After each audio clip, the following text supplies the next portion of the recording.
प्रजनन ही सर्व सजीवांमध्ये आढळणारी एका जीवापासून नवीन जीव निर्माण होण्याची एक जैविक प्रक्रिया आहे. प्रत्येक सजीव त्याच्या आयुष्यात जन्म, वाढ, विकास आणि मृत्यू अशा अवस्थातून जातो.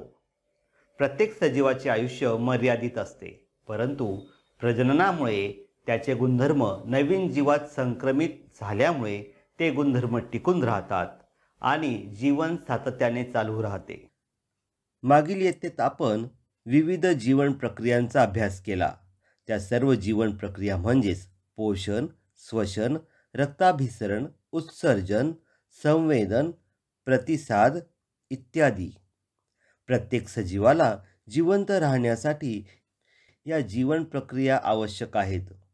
या वेगवेगळ्या जीवन प्रक्रियांसारखीच अजून एक जीवन प्रक्रिया सजीवांमध्ये आढळते, ती म्हणजे प्रजनन.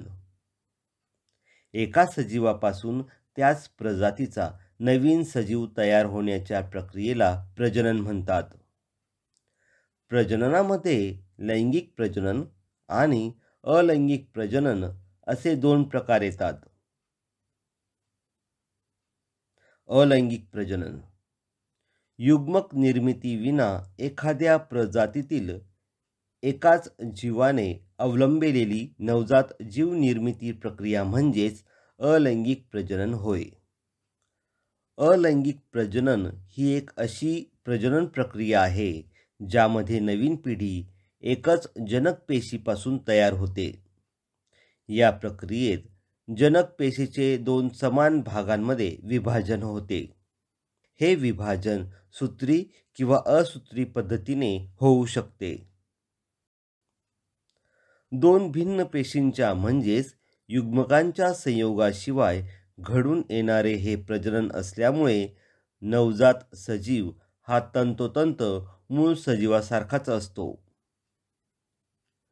जननिक विचरणाचा अभाव हा या अलैंगिक प्रजननाचा तोटा, तर वेगाने होणारे प्रजनन हा या पद्धतीचा फायदा आहे. अलैंगिक प्रजननामध्ये एकपेशीय सजीवांमधील अलैंगिक प्रजनन आणि बहुपेशीय सजीवांमधील अलैंगिक प्रजनन असे दोन प्रकार पडतात. बहुपेशीय सजीवांमधील अलैंगिक प्रजनन यामध्ये खंडीभवन, पुनर्जनन, मुकुलायन, शाखीय प्रजनन, बीजाणू निर्मिती आणि एकपेशीय सजीवांमधील अलैंगिक प्रजनन यामध्ये द्विविभाजन, बहुविभाजन, कलिकायन यांचा समावेश होतो. या घटकात आपण द्विविभाजन, बहुविभाजन, कलिकायन यांची अधिक माहिती घेणार आहोत. द्विविभाजन या प्रकारात जनक पेशीचे दोन समान भागांमध्ये विभाजन होते. हे जीवाणू, आदिजीव आणि काही एकपेशीय सजीवांमध्ये आढळते. सदर विभाजन सूत्री किंवा असूत्री पद्धतीने होते. उदाहरण म्हणून आपण अमिबाचे द्विविभाजन बघूया. प्रथम अमिबातील जनक पेशी लांबट होते, पेशी केंद्रक लंबगोल बनते आणि दुभागण्याच्या जागी खास तयार होते. दोन छोट्या अमिबांच्या जन्य पेशी तयार होतात. वेगवेगळ्या आदिजीवमध्ये विभाजनाचा अक्ष वेगवेगळा असतो. उदाहरणार्थ, अमिबा विशिष्ट आकार नसल्याने कोणत्याही अक्षात विभाजित होतो, म्हणून त्याला साधे द्विविभाजन म्हणतात. पॅरामेशियम आडवे द्विविभाजन या पद्धतीने, तर युग्लिना उभे द्विविभाजन या पद्धतीने विभाजित होतो. सजीवांमध्ये विभाजन शक्यतो अनुकूल परिस्थिती म्हणजेच मुबलक अन्न उपलब्ध असते तेव्हा अवलंबले जाते.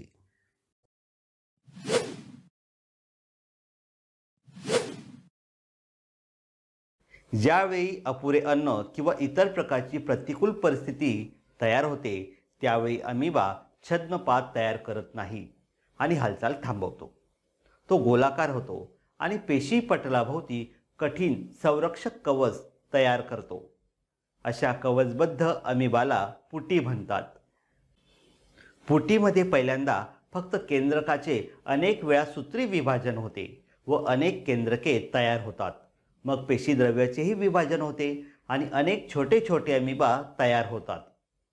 प्रतिकूल परिस्थिती असेपर्यंत ते फुटीमध्येच राहतात आणि अनुकूल परिस्थिती झाल्यावर फुटी फुटते आणि त्यातून अनेक नवजात अमिबा बाहेर पडतात. कलिकायन.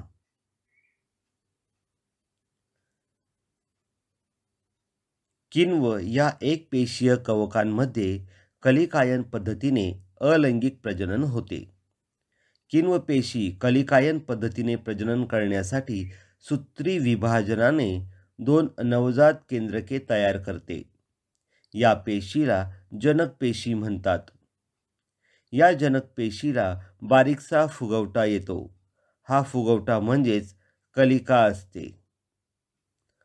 2 नवजात केंद्रकांपैकी एक केंद्रक कलिकेमध्ये प्रवेश करते. कलिकेची योग्य वाढ झाल्यानंतर ती जनक पेशीपासून वेगळी होते आणि स्वतंत्र नवजात किण्व पेशी म्हणून वाढू लागते. धन्यवाद.